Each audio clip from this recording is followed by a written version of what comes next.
How do you prevent passive positions in King's Indian defense?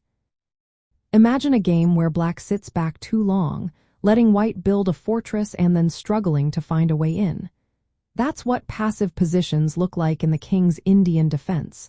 To avoid this, black needs to stay active and ready to challenge white's setup. The main idea is to keep the game dynamic, not just defend and wait.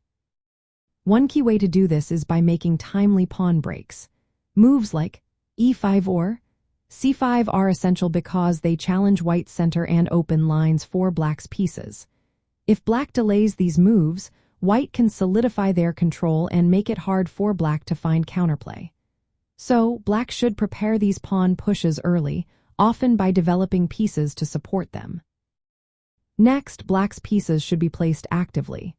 For example, knights on f6 and c6, bishops on g7 and e7, and the queen ready to jump into the action. This setup puts pressure on white's center and keeps black from falling into a cramped position. Active piece placement is about controlling key squares and being ready to strike when the moment is right. Black should also plan for a kingside attack. Moves like f5 and g5 are common in the King's Indian defense, aiming to push white back and create threats.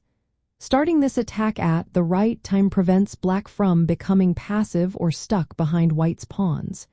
It's about timing your offensive moves carefully. Controlling white's queenside expansion is equally important.